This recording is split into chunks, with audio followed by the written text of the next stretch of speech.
Semoga Tuhan beserta kita, sekarang dan selama-lamanya.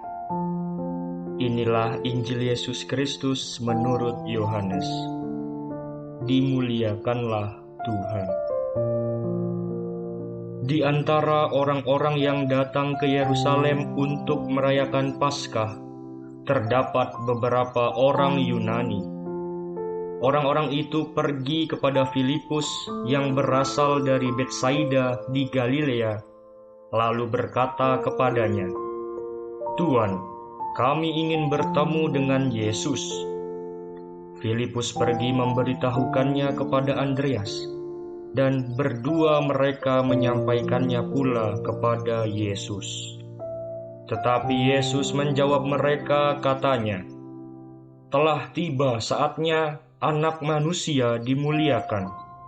Aku berkata kepadamu, sesungguhnya, jikalau biji gandum tidak jatuh ke dalam tanah dan mati, ia tetap satu biji saja. Tetapi jika ia mati, ia akan menghasilkan banyak buah. Barang siapa mencintai nyawanya, ia akan kehilangan nyawanya. Tetapi barang siapa tidak mencintai nyawanya di dunia ini, ia akan memeliharanya untuk hidup yang kekal. Barang siapa melayani aku, ia harus mengikut aku, dan di mana aku berada, di situ pun pelayanku akan berada. Barang siapa melayani aku, ia akan dihormati Bapa." Sekarang jiwaku terharu, dan apakah yang akan kukatakan? "Bapa, selamatkanlah aku dari saat ini." Tidak, sebab untuk itulah aku datang ke dalam saat ini. "Bapa, muliakanlah namamu." Maka terdengarlah suara dari surga, "Aku telah memuliakannya, dan aku akan memuliakannya lagi." Orang banyak yang berdiri di situ dan mendengarnya berkata bahwa itu bunyi guntur. Ada pula yang berkata, seorang malaikat telah berbicara dengan dia. Tetapi Yesus menyahut, "Suara itu telah terdengar bukan karena aku, melainkan oleh karena kamu. Sekarang berlangsung penghakiman atas dunia ini. Sekarang juga penguasa dunia ini akan dilemparkan keluar. Dan aku, apabila aku ditinggikan dari bumi, aku akan menarik semua orang datang kepadaku." Ini dikatakan Yesus untuk menyatakan bagaimana caranya ia akan mati. Demikianlah Injil Tuhan. Terpujilah Kristus. Saudara-saudaraku terkasih, minggu ini Injil menceritakan tentang kedatangan Yesus ke Yerusalem. Penduduk di sana ingin berjumpa dengan Yesus. Mereka ingin berbicara dengannya. Tetapi mereka mungkin agak sungkan atau bagaimana, sehingga mereka minta bantuan Filipus untuk menyampaikan keinginan mereka kepada Yesus. Nah, ketertarikan mereka ini pertama-tama karena mereka pernah mendengar atau menyaksikan tentang kebangkitan Lazarus. Pastinya mereka mau menghormati Yesus dalam karya agungnya itu. Permintaan dari para peziarah Yunani untuk berbicara dengan Yesus dengan maksud juga mengenal dia secara lebih dalam. Siapa sebenarnya Yesus ini? Kata-kata Yesus yang kita dengar merupakan satu pernyataan tentang dirinya dan misinya kepada semua orang untuk melihat bahwa dengan kematiannya ia mengalahkan maut. Dia akan dimuliakan dalam kebangkitannya dan akan menjadi penyelamat yang membawa kemuliaan kekal bagi seluruh umat manusia. Saudara dan saudariku terkasih, Pernyataan Yesus tentang dirinya dan misinya diawali dengan satu kalimat, "Telah tiba saatnya Anak Manusia dimuliakan." Kemuliaan yang diterima oleh Yesus diperolehnya bukan dalam nuansa politis, tidak juga dalam aroma kekuasaan dan kemegahan yang penuh dengan puji-pujian, tetapi dalam kesederhanaan, dalam penderitaan, atau dalam caci maki, bahkan dalam kematiannya. Dan minggu depan, ketika kita merayakan Minggu Palma, kenyataan itu akan nampak jelas. Yesus memasuki kota Yerusalem bukan menunggang kuda sebagaimana lazimnya yang dilakukan oleh para raja pemenang. Ia masuk dengan menggunakan seekor keledai betina untuk memperlihatkan bahwa dia adalah hamba yang sangat rendah hati. Itulah identitas yang dipilih oleh Yesus. Dengan berbuat demikian,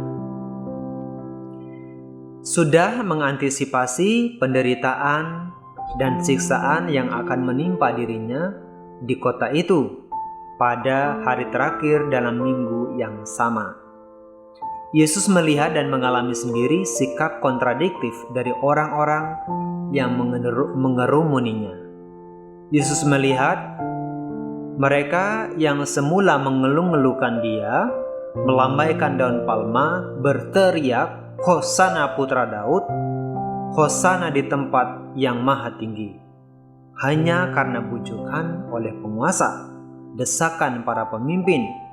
Beberapa hari kemudian justru berbalik menghardik Yesus dengan teriakan dan cemoohan, "Buanglah dia, salibkan dia, bunuh dia." Terlihat jelas betapa kodrat manusia begitu pelin-pelan, begitu gampang terbawa arus, mudah termakan hasutan dan propaganda. Saudara dan saudariku terkasih, amat disayangkan memang bahwa tidak banyak perubahan yang terjadi setelah lebih dari 2000 tahun yang lalu sejak peristiwa itu berlangsung. Kita manusia masih saja hadir dalam sikap yang pelin-pelan, yang gampang goyah ketika harus memilih Kristus atau tawaran menarik lainnya dari dunia yang kita arungi ini. Kita melihat begitu gampang orang-orang menggadaikan imannya karena kuasa, karena uang, karena kerja, juga karena egonya. Berapa banyak kegagalan dalam rumah tangga, atau juga ambruknya janji kesetiaan dalam hidup religius, karena nilai kesetiaan menjadi rapuh. Kita sendiri merasakan begitu sering dan mudahnya kita bersungut-sungut dan mengeluh apabila ada salib-salib kecil kita yang diletakkan di bahu kita. Alangkah sulitnya bagi kita untuk mengerti mengapa yang kurang menggembirakan harus kita alami, harus menimpa keluarga kita. Kita kadang cemburu melihat orang lain yang sukses, apalagi kalau kesuksesan mereka itu dianggap atau diperoleh dengan tidak halal, tidak baik. Kita lebih suka tampil dengan topeng dan wajah yang semu. Akibatnya iman kita menjadi goyah. Pada saat kita difitnah, pada saat mengalami keraguan atau bujuk rayu, atau bila diserang oleh kelompok-kelompok yang keras yang menentang kita gampang sekali goyah. Nah, dalam kecenderungan yang seperti itu, mari kita renungkan sejenak. Kita lihat kembali bagaimana Yesus yang merupakan putra kesayangan Allah itu, yang adalah juru selamat dunia itu, harus lahir dan dibesarkan dalam suasana yang miskin, hatinya yang hina, disakiti dan dikhianati, oleh orang-orang terdekatnya. Begitu cepat ia dilupakan oleh mereka yang telah menerima kebaikan melalui mujizat-mujizat yang telah dilakukan oleh Yesus. Dia juga disangkal oleh para muridnya, mengalami pengadilan yang tidak adil, dipaku pada salib sambil mendengar kata-kata kotor, olokan-olokan, cemoohan dari orang-orang yang cemburu kepadanya. Yesus tidak lari dari semuanya itu. Ia menghadapinya dengan tegar.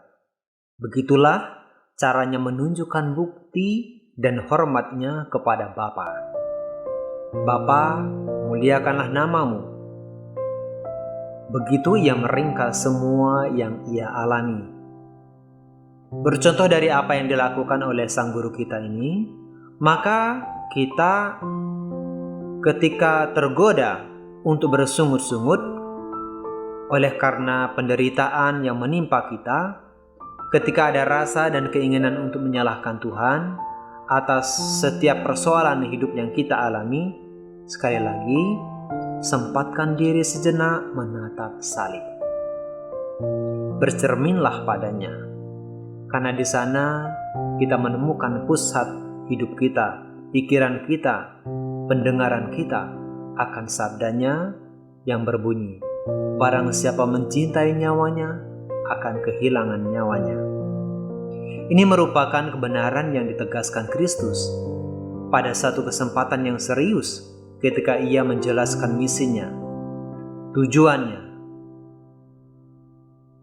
terutama tujuan kematiannya yang sangat mengerikan itu. Ia mati agar kita beroleh hidup, bukan untuk satu hidup dalam batas atau jangka waktu tertentu, melainkan hidup yang kekal. Suatu hidup yang bahagia bersama Bapa di surga, hidup yang berkualitas tanpa akhir. Jangan lupa, kita bisa kehilangan hak milik kita atas kehidupan kekal itu apabila kita bersikap yang pelin-pelan kepada Yesus. Ketika kita mengutamakan kesenangan kita, hobi kita, ego kita, apalagi sampai mengorbankan orang lain, atau melecehkan harkat dan martabat orang lain. Tetapi sebaliknya, bila hidup kita ada pada jalur yang benar, mengikuti jejaknya, setiap perintah dan hukumnya, bila praktek hidup kita menunjukkan sungguh mutu hidup sebagai orang Katolik yang sejati, sanggup memikul salib kita yang kecil dan ringan, mampu bertahan dalam penderitaan, kesepian, kesedihan sebagai wujud nyata pernyataan iman kita. Ketika kita tidak gampang ikut arus, memilih ketetapan hati yang baru untuk lebih serius melayani dan mencintai sesama, maka pada saat itulah janji Yesus untuk menarik kita semua kepada kemuliaannya wajar kita nantikan dengan penuh harapan. Semoga sungguh menjadi kenyataan dalam diri kita. Tuhan memberkati kita semua. Amin.